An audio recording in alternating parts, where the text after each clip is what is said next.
Embark on a career journey that transcends boundaries and impacts communities. Join the state of Nebraska, where innovation meets purpose and your contributions shape the future. As a valued member of our team, discover a broad range of opportunities spanning from public service to cutting-edge technology. Be a part of something bigger, where your skills make a difference, your growth is fostered, and your commitment to excellence is celebrated.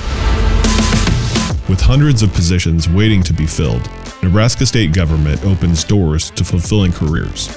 Explore these opportunities at statejobs.nebraska.gov. Click on the Find a State Job link and take the first step towards your next great career in the Cornhusker State. This is the Good Life, Great Careers podcast, your gateway to a world of career opportunities within Nebraska state government. In each episode, we present a different state public servant as our honored guest, offering them a platform to share their unique journey in public service. Join us as they provide valuable insights, offer tips, and perhaps unveil exciting opportunities within their state agency.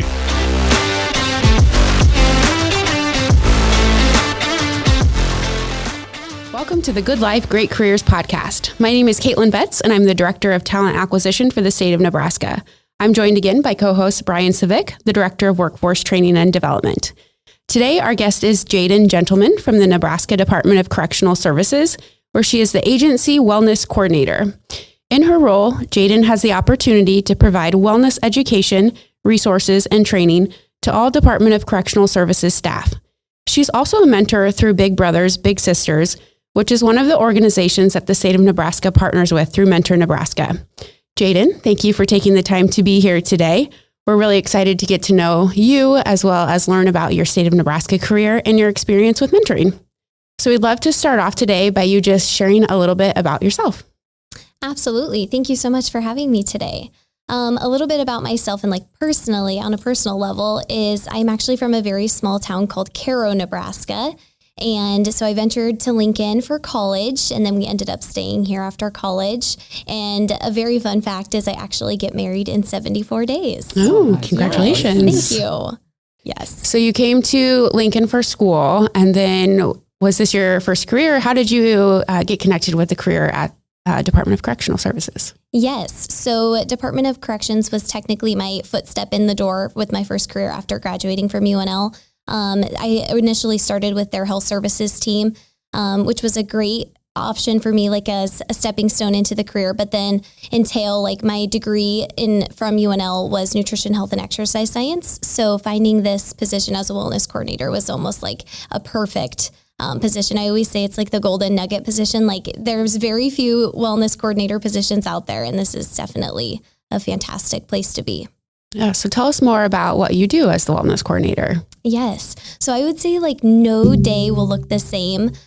For me specifically, it can be anything from program design, so coming up with new wellness initiatives, or you may find me doing educational opportunities, doing presentations or just sharing resources with some of our teammates. We also do lots of programming in an aspect of where we offer different things. So resources such as Wellness on the Go, which is something new that I've created over the past 2 years, where we go in and we go to the facilities, or maybe we're at a different event that is a little bit bigger, where I'll set up a booth, we'll offer different wellness resources or provide information and things like that. Can you tell us a little bit more about the programs you mentioned a little bit there, but could you expand on that a little bit more about some of the other programs that you create and what those look like? Absolutely. So when you think about wellness, it's very multidimensional. Oftentimes I'll talk to people about wellness and their mind immediately jumps to physical wellness, which is a huge component, thinking of taking care of your health and the physical aspect, nutrition, all of those pieces are huge when thinking about, your well-being.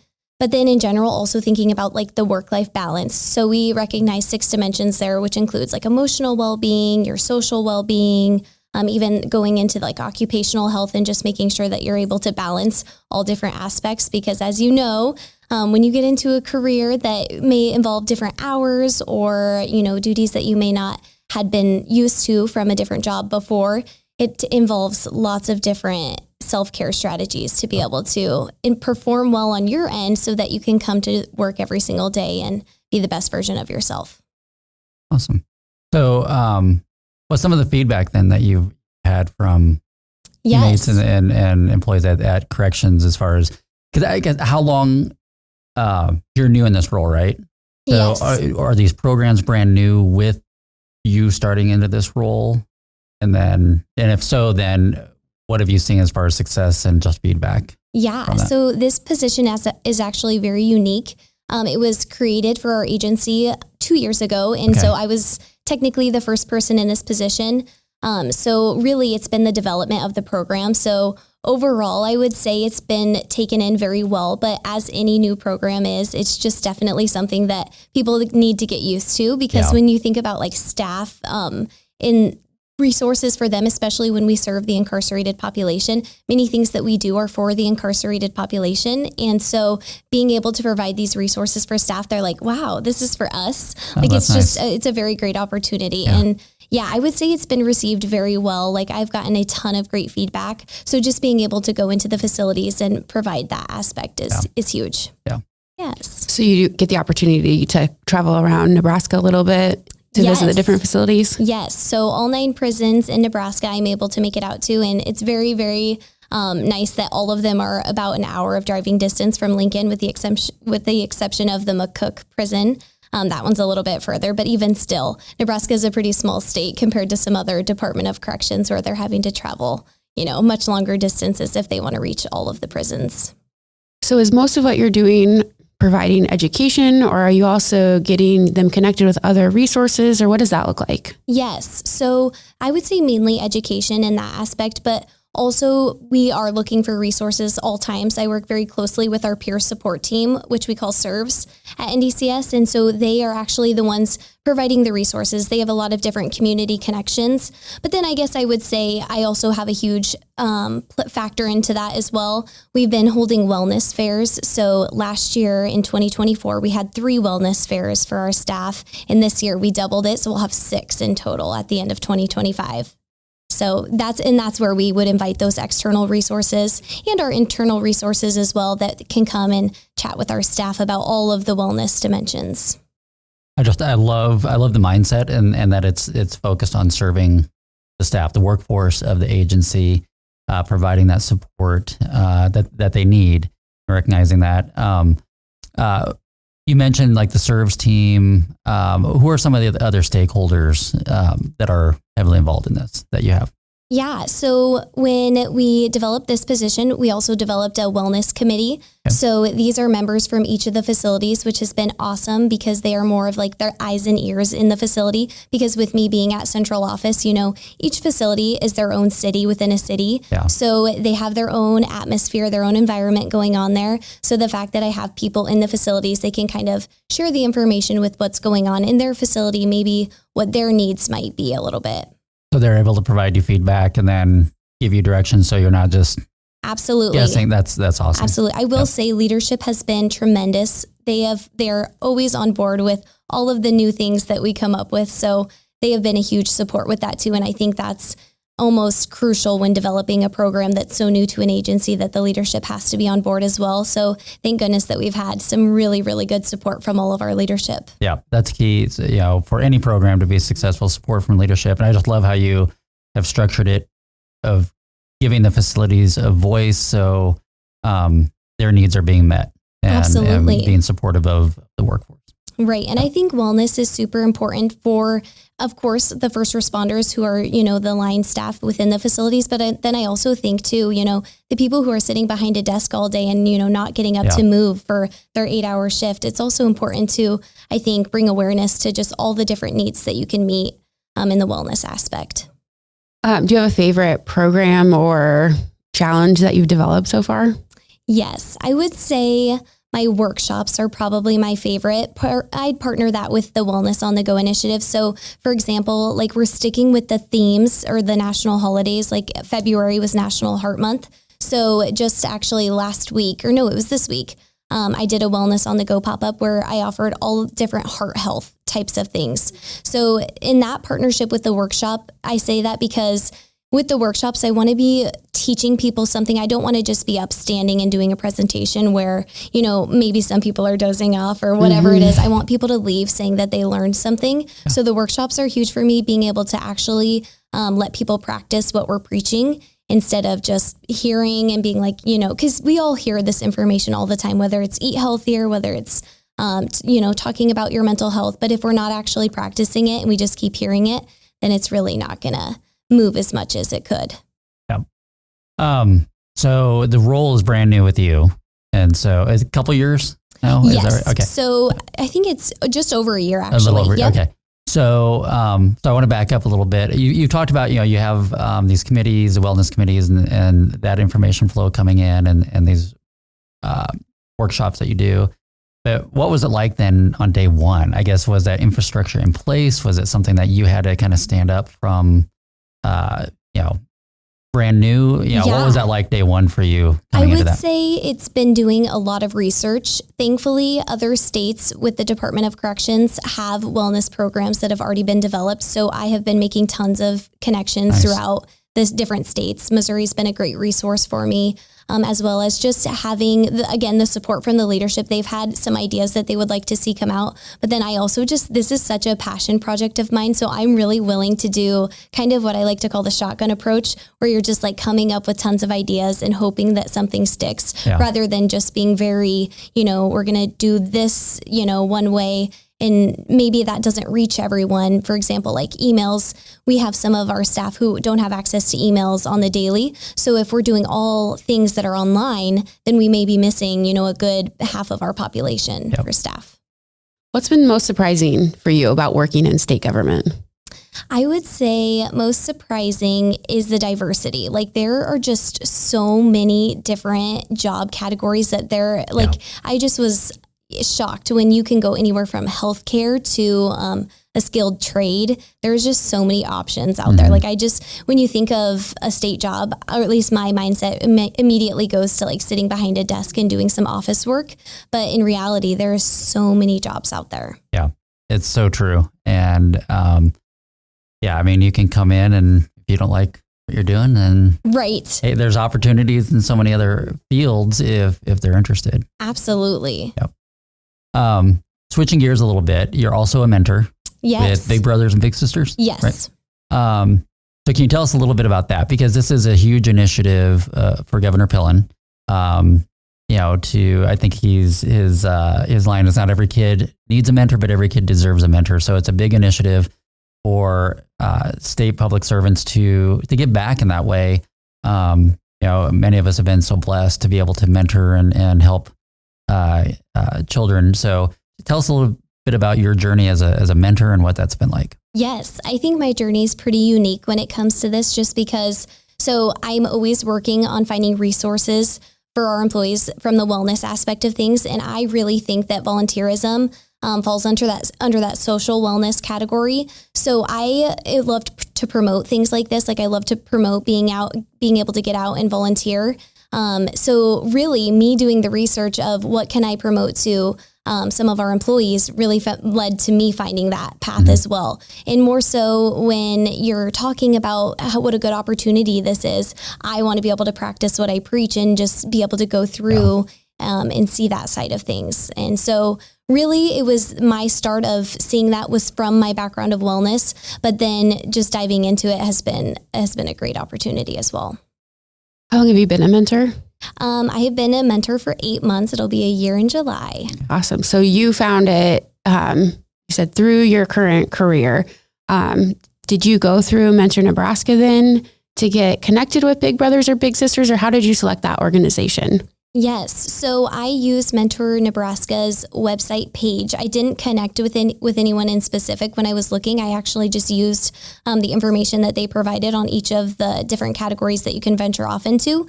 And what really led me to choose Big Brother, Big Sister is just the community aspect and being able to get outside of a school and be able to go to all of these different locations and be that for the person. Yes. So speaking to our fellow state teammates who maybe would like to be a mentor, but they're hesitant for whatever reason. Maybe they think, time commitment might be too much or whatever it might be. I guess, what would you say to them if you could, again, share a little bit about your own experience on that, or, the counter if somebody would say something along those lines of like, I'm not quite sure because I don't know if I have the time for that. I'm busy. Yes. Yes. I would say that, most of these mentor programs recommend an hour a week, which in my opinion is so little time. Mm-hmm. Like sometimes we'll be hitting that hour mark. And just because it was recommended, I was like, okay, maybe I'll try and stay within the hour mark. I'm like, that time just flew by, because when you get to chatting with someone, or when you're getting to know a person, an hour is a very short amount of time. So for me, I would never say that the time aspect has been a strain on the work that I've been doing. So I absolutely enjoy it, and every bit of the time that we spend together. So what kinds of things do you do with your mentee? Yes. So Big Brother, Big Sister actually puts on events all of the time. They work with lots of community resources as well, such as like the Lead Center or Urban Legends. They do different activities with each of these places. So that has been super helpful. But then we also love to just do things that like my little and me are both passionate about. So for example, we love to do crafting or baking. So those are just simple things that you can do, that don't take very much time. They don't take a ton of effort to plan, but it's just the time spent together is huge. Yeah. Well, and another point to make is on the time commitment piece of it too. One of the things with this initiative is state employees, state public servants do get an hour of paid leave to commit to that mentoring time as well. So if there's any Nebraska state public servants out there listening who, are concerned about that time taken away from your own family, maybe, you can do that during work hours. You have an hour of paid leave, to go spend that time with your mentee. Absolutely. I think that's a huge, almost selling point when it comes to something like that, just because if you are worried about the time commitment, having that paid hour where you're able to go, you can't use that as an excuse anymore if you have that. Exactly. Yeah. Oftentimes we think about mentorships are, benefiting the mentee, but they have a huge impact on the mentor as well. How has it impacted you? What have you found most rewarding about it? Yes, I would say it has probably impacted me more than it has my mentee for sure. I think really just being in a role model position, because I know that when I was young, and even now, you tend to look up to people who are older than you, and that's just how sometimes the world works. And so being in a position where, you feel as if you are the role model, sometimes it's important to just think about building the relationship, and not that I have to be this most perfect, influential person in their life, but really being a real, authentic person. Has been a huge eye opener for me, not feeling like we have to perfect this relationship, but really just have a quality relationship when it comes to that. Yeah, that's awesome. Is there anything we haven't touched on that you would like to, whether it's from the mentoring to your career to, your role as a wellness coordinator and programs you have going on? Is there anything we haven't touched on that you would like to expand, or anything else that we haven't touched on? Yeah. So I would say maybe even just expanding more on the wellness coordinator position. I truly think it's just such a valued area to be, just because I think all people in every aspect, everyone needs to be reminded of the self-care pieces in your life, and how our mission at NDCS is to keep people safe. And so I love to kind of tell a story as if how important wellness is when you think about it. Could be your personal life, but then also, the job that you're going to do. So if you're getting bad sleep and, you skip breakfast because you woke up a little bit late, and then, something happens where maybe the car in front of you is driving slow on your way to work. Now you're going in and you need to be able to have a productive day at work. And, you had the bad sleep, you skip breakfast, and how important that is when it comes to your productivity, your motivation, your just really every aspect. I think it's so important for people to realize that taking care of yourself, may not look like it impacts every aspect, but in reality, those small things really do add up to affect all of those aspects. 100%. Yep. Yes. So I really just kind of like to bring that importance back to it, because sometimes people hear the word wellness and, self-care is one of those things that often falls into the back burner right away if life gets busy, if your job gets busy. But in reality, it's so important. Yeah. And it's evident you have a passion for what you do, and that makes a huge difference, bringing that energy, bringing that passion to it. And so, yes.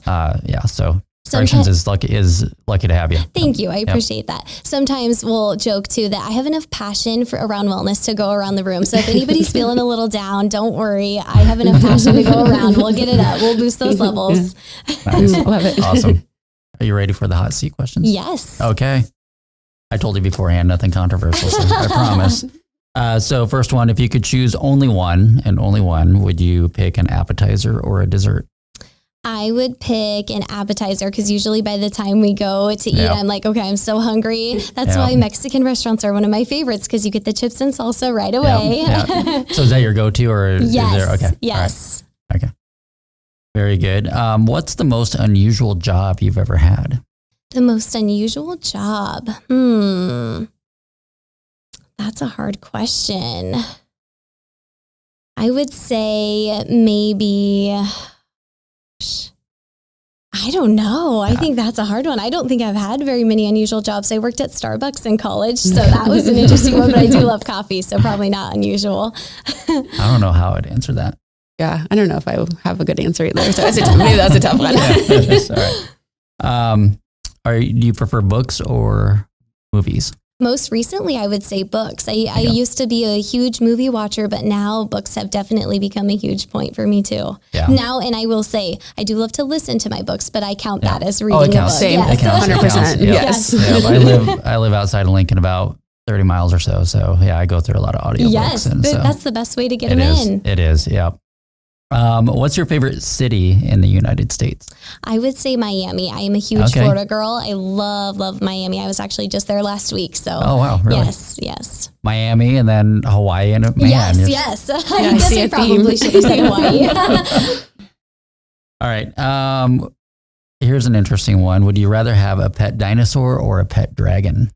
I would say a pet dinosaur, probably just because there's no fire breathing going on. You don't want any of that stuff. It's kind of a no-brainer. Is there a certain type of dinosaur you'd want? Not a T-Rex. Nothing that flies.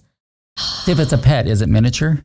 Oh, I hope so. I hope so. Because if I could have a miniature T-Rex, that would be my answer. I want a miniature elephant. I think a miniature elephant would be awesome. Any miniature that would be amazing. Anything miniature, you said? Yeah. All right, sorry, these are weird questions. I didn't write them. What's your favorite Nebraska landmark or destination? I love the nature. So probably, I would say Chimney Rock, just because you can see so much when you're out there. And it's very a hidden gem because it's so far out of the way that most people, it's a trek to get out there. Yeah, I think the whole panhandle is amazing. And so overlooked. And we went out up to the Black Hills a few years ago, 8 years ago, for a family vacation. But we went through the Panhandle and went to Chimney Rock, went to Carhenge as well. But just driving through there, it's so beautiful. And I've been to Scottsbluff before. And it's Nebraska it's a treasure. Has some amazing views and different nature spots. Yeah. We talked about mentorship. Did you have a mentor growing up? Yes, I never through a program like Big Brother, Big Sister or something like that. But definitely, I think getting into activities was a huge opportunity for mentors. Like I would say all of my coaches were huge mentors for me. Yeah. Yes. Absolutely. So I always promote getting into activities just because I think if you can have a fantastic coach like I did, having those as good people to look up to is important. Yep. I had that experience growing up. Coach Tom Olson in Norfolk. He retired a few years ago. But yeah, he was a big influence on me. And I reached out to him actually after when I heard he was retiring and just thanked him for that because a good coach can make a world of difference in someone's life. Yep. Absolutely. Yep. What's your go-to wellness tip? My go-to wellness tip is to plan ahead. Like I think that people sometimes make things so complicated, but if you just plan ahead and you put it in the schedule, it's much easier to get things done rather than to just kind of postpone it. And then there tends to be a lot of excuses that will come up in between then. So if you have it in the schedule and it's planned, there's more chances that it's going to happen. Right. Great advice. Great advice. Any final advice you'd give to anybody interested in a career in state government? Yes, I would say don't overlook it. There are so many opportunities and the benefits are incredible. And to just really not think about finding maybe your dream position right away, but getting your foot in the door is great. Yeah, we hear that a lot. And I just think it's great advice, and it rings true. And I've known a lot of people, in state government who have built careers that's exactly their story. They got their foot in the door, maybe through the SOS program. And then they're, here for build a beautiful career. So great advice. Well, Jayden, thank you for taking time out of your busy schedule. And it's been great to get to know you. And thank you for sharing your time with our listeners as well. So they got to know you and what you do and the great work you're doing at Corrections. For our listeners, if you want to check out our great career opportunities, including those with the Department of Correctional Services, go to statejobs.nebraska.gov. That's statejobs.nebraska.gov and click on Find a State Job. While you're there, you can also find links to our Nebraska State Jobs social media channels, including Facebook, LinkedIn, and Instagram. We'd love to have you follow us, and you can learn even more about the great careers that are offered here in state government. There's also a lot of great content on the Nebraska Department of Administrative Services YouTube channel, including this podcast. So be sure to search for us on YouTube and then hit that subscribe button so then you'll be notified when future podcast episodes drop.